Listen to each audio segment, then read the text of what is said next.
Na semana que se encerrou no dia 6 de março, os deputados paulistas em Lisboa causaram um grande mal-estar nos debates das cortes, enquanto no Brasil, mais uma província tornava público seu apoio a Dom Pedro.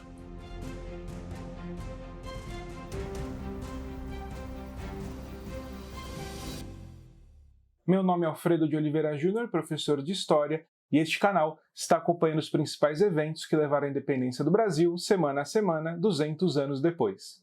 Na semana passada, enquanto Salvador tentava se recuperar dos confrontos ocorridos nos dias anteriores, novas demonstrações de apoio a Dom Pedro continuaram a aparecer. Nessa semana, no dia 2 de março, a Junta de Governo da Bahia e a Câmara Municipal de Salvador ouviram o juramento do brigadeiro Madeira de Melo e o empossaram como governador das armas daquela província. A partir daí, a Bahia ficou submissa à autoridade do general português. Mas a situação pós-conflito em Salvador era, para dizer o mínimo, complicada. As elites locais humilhadas recolhiam-se em orgulhoso silêncio, ou fugiam para as vilas do recôncavo. O poder político desmoralizado pregava no deserto. A força armada adaptada ao controle daquela sociedade escravista estava dissolvida. Pobres, negros livres e escravos confundiam-se em uma multidão sem controle. O grande desafio para estes portugueses era como reorganizar uma sociedade escravista a golpes de baioneta. Os soldados derrotados nos conflitos na capital baiana e que conseguiram fugir transformaram-se em vários grupos de guerrilha, aos quais se juntaram desertores e escravos fugidos que fustigavam os conquistadores da cidade. Foram registradas várias concentrações desses rebeldes nas densas matas que cercavam Salvador, que é de Pirajá a Itapuã. Além desses problemas, fora de Salvador, dentro da capital da província, Madeira de Melo também enfrentava dificuldades, passando a reprimir de uma maneira descontrolada e cega toda a população não portuguesa da cidade, atingindo inclusive os membros das ricas famílias de proprietários de terras. Enquanto na Bahia os conflitos entre portugueses e brasileiros continuavam, no dia 3 de março, mais uma província tornou pública sua adesão ao príncipe, fortalecendo a posição de Dom Pedro e o projeto dele de Bonifácio de manter o Rio como centro do poder do Reino do Brasil. Naquele dia, a Junta Provisória de Governo do Espírito Santo escreveu uma carta a Dom Pedro deixando claro seu apoio à decisão do príncipe de desobedecer às cortes, certificando que a Junta tem a maior adesão à causa pública e à pessoa de Vossa Alteza Real, e que pelo conhecimento que tem da opinião pública, ela é do mesmo sentimento, e bem digna de merecer a paternal proteção de Vossa Alteza. As províncias coligadas, como ficaram conhecidas as províncias brasileiras que apoiavam Dom Pedro, acabavam de ganhar mais uma integrante. No dia seguinte, 4 de março, no encontro inusitado que aconteceu na altura de Abrolhos, alguns navios da divisão auxiliadora que rumavam para Portugal sob comando do brigadeiro Carrete encontraram com a frota que transportava uma nova expedição para o Rio de Janeiro sob a liderança do chefe de divisão, Francisco Maximiliano de Souza. Essa esquadra havia, no dia 17 de fevereiro, passado por Pernambuco com ordens para deixar o brigadeiro José Corrêa de Melo, novo governador das armas daquela província, bem como desembarcar as tropas embarcadas, no caso que seja necessário, para sossego e tranquilidade, e para sustentar as autoridades constituídas. Dos 1.200 soldados que a expedição trazia, 400 deveriam desembarcar no território pernambucano.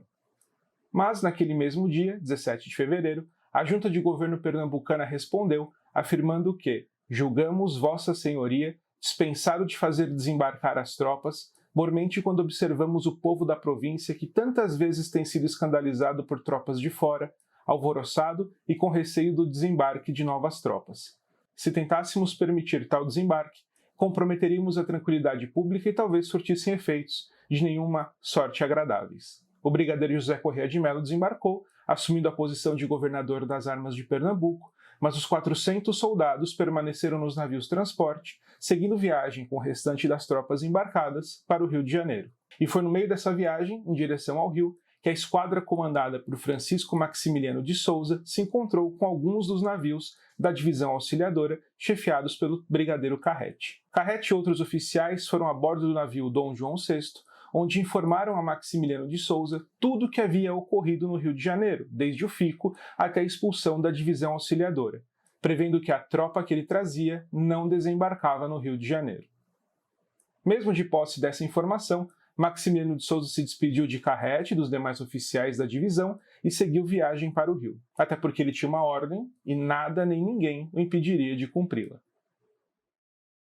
Já em Lisboa, nessa semana, os representantes paulistas continuavam causando nos debates das cortes. No dia 6 de março, enquanto os deputados discutiam a necessidade ou não de se esperar por mais representantes brasileiros para a continuação dos debates, um deputado português apresentou a seguinte indicação: tendo constado que os ilustres deputados de São Paulo trouxeram instruções dadas pela junta da dita província, solicita que eles fossem convidados para as apresentarem. Um dos deputados de São Paulo, Antônio Carlos Ribeiro de Andrade, disse que não apresentou aquelas instruções porque, como vira que a maior parte do que elas continham já estavam vencidas, as julgou inúteis. Mas depois de breves reflexões, se decidiu que as mencionadas instruções fossem apresentadas à Comissão de Constituição quando se tornaram então públicas. O texto aprovado pela Junta de Governo de São Paulo partia de princípios bastante diferentes dos predominantes nas Cortes, propondo a organização política da nação portuguesa, que se estendia aos dois hemisférios, definida a partir da união de dois reinos em uma monarquia constitucional. Elaborado antes dos famigerados decretos 124 e 125, o texto estava dividido em 3 capítulos que versavam sobre os negócios da União, sobre os negócios do Reino do Brasil e sobre os negócios da província de São Paulo. No primeiro capítulo, o texto falava da existência de 2 reinos, Portugal e Brasil, com igualdade de direitos políticos e civis, com a sede da monarquia se alternando entre os reinos, com o estabelecimento de leis orgânicas para a União, respeitando a liberdade dos reinos e seus interesses, e para garantir a justiça e igualdade nas decisões das Cortes, se defendia que os deputados de Portugal e do ultramar fossem sempre em número igual. No segundo capítulo, as instruções defendiam o estabelecimento de um governo geral executivo para o Brasil, a cujo governo central estivessem sujeitos todos os governos provinciais. Esse governo seria presidido pelo príncipe herdeiro quando a sede da monarquia não fosse o Brasil. Providenciava a catequização dos índios e melhoramentos da sorte dos escravos e a ampliação da educação no Reino do Brasil. Já no último capítulo, o documento apresentava as lembranças e petições das diferentes câmaras da província de São Paulo, além das memórias e notícias coletadas pelos representantes paulistas nas Cortes. Ao falar de um governo central, ao qual estaria sujeito as províncias, mas não tratar das especificidades da autonomia provincial, questão que era delicada para os deputados do Norte e Nordeste, onde a rivalidade com o Rio de Janeiro havia se aguçado nos anos anteriores, o programa permitia aos deputados de São Paulo negociar com os das outras províncias as soluções que pudessem contemplá-los. Além de permitir uma possível aproximação com os deputados das outras províncias brasileiras, o texto dos representantes paulistas, escrito antes das decisões das Cortes, causou um certo mal-estar, com alguns deputados exigindo a punição dos responsáveis pelo programa. Olhando os eventos dessa semana, podemos levantar algumas questões. Se as ideias que vinham do Brasil pareciam contrárias a tudo que as Cortes estavam pensando e aprovando, estariam os deputados portugueses dispostos a usar qualquer meio para impor sua vontade, até mesmo a força? Seriam, então, as tropas que se dirigiam de Lisboa para o Rio de Janeiro o prenúncio de tal medida, assim como a ação dos governadores das armas das diferentes províncias do Brasil? Quanto tempo, então, demoraria para que novas explosões de violência, como aquelas que ainda ocorriam na Bahia, acontecessem em outras partes do Brasil? E seria isso, o estopim para um rompimento definitivo entre o príncipe e as cortes? Questões que só o tempo poderá responder. Se você gostou desse episódio, se inscreve aqui no canal, curta, compartilhe e ative as notificações, pois muito mais está por vir. Até a próxima!